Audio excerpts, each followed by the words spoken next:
then they said Section 44, which is under the Terrorism Act. So we are getting stopped because of Islam and because I'm a Muslim, not for any other reason. So we are being stopped because of our religion. How does it feel? You know what it is? In the beginning it felt a bit bad, but you know, because you get it done so regularly now, yeah? So it gets part of your life, so we're used to it now.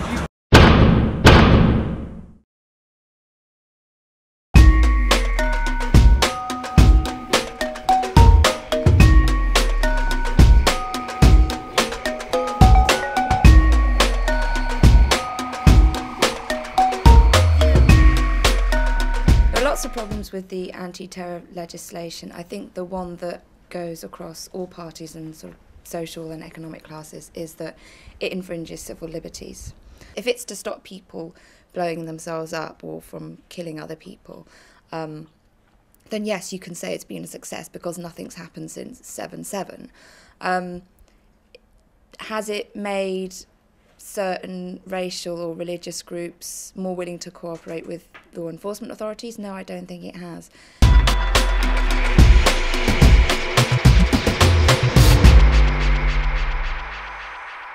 Have you ever been stopped and searched? Yeah. And what was the reason? What did they say to you? Because there's someone dressed in my hijab and headscarf. Well, it ain't nice because they just think we wear headscarf and we hide things underneath our headscarf, which isn't a good thing.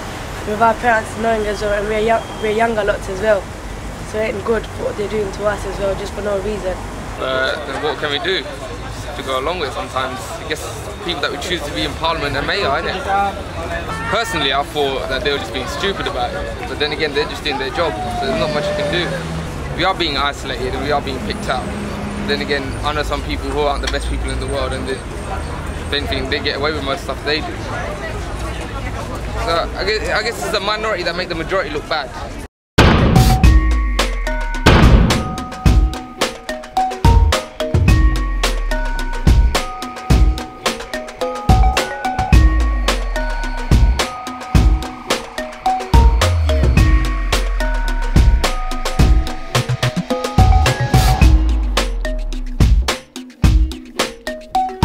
As far as the counter-terror measures are concerned, I think it's now accepted, there's a consensus that the way the laws have been applied have clearly had a disproportionate effect on one strand of our community. Now, some would argue that's hardly surprising when you bear in mind where the threat comes from over the last few years. It's hardly surprising that there aren't, elderly white women being stopped and searched at the airport, or elderly white men, being stopped and searched walking the streets.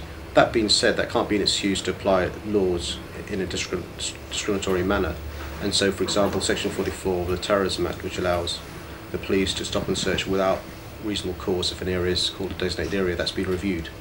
Because I think the government and the police and the security services recognise that actually, if you look at all examples of counter-terror measures, the best way to fight counter-terror is the intelligence and cooperation of the communities. It's made the government hugely unpopular within its own party, but also with other parties as well, and with campaign groups like Liberty, who just think it's absolutely abhorrent that the government is trying to take away people's freedoms for absolutely no reason whatsoever.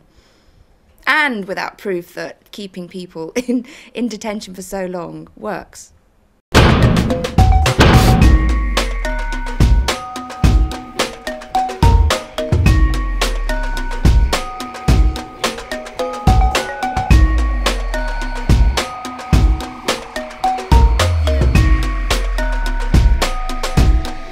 Certainly when we've spoken to focus groups, when we've spoken to members of the public, people have been very surprised that already the UK at 28 days has a longer pre-charge detention period in terrorism cases than any other comparable democracy. The comparisons are very stark. The US police's terror with only 2 days, Canada 1, Russia 5, Turkey 7.5 days, and the UK already is at 28 days, and the government is trying to extend it to 42. What we're seeing now in 2008 is a move towards a new counter-terror bill, which would, for example, for the first time allow certain types of eavesdropping evidence to be included in court proceedings.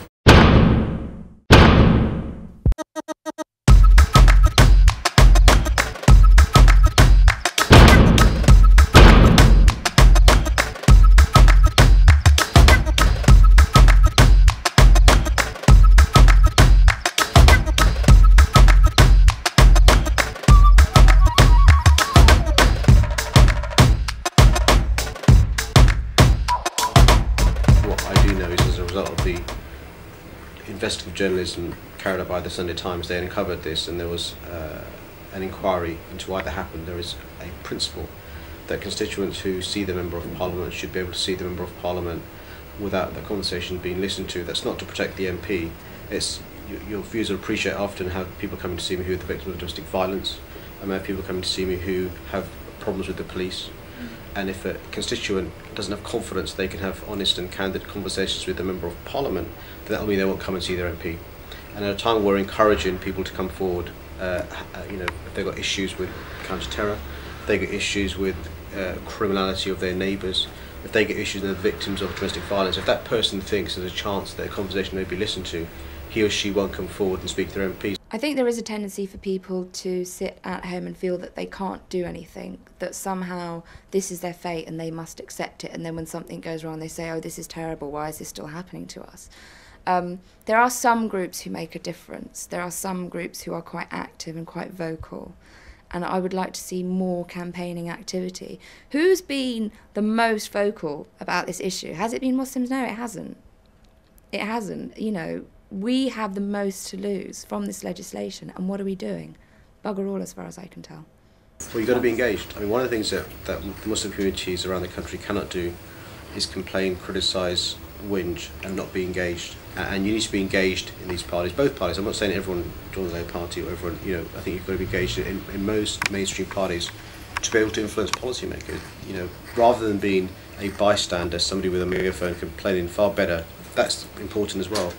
But it's also important to be engaged in the game and to engage and change things inside. I think that if young people are concerned about certain anti-terror laws being unnecessary or unjust, then they need to get involved with campaigns, so they need to read about them. As I said, Liberty believes that some counter-terror laws are absolutely necessary, but if young people are concerned about laws that they think are unjust or unfairly affect them and their communities, they need to look to organisations that are doing things about that.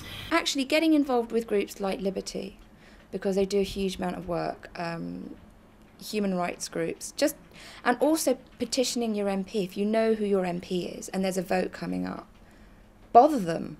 You know, you're paying their salaries, they work for you. There's even a website called theyworkforyou.gov.uk. Find out who they are, find out how they've voted previously on terrorism legislation, and just bother the hell out of them.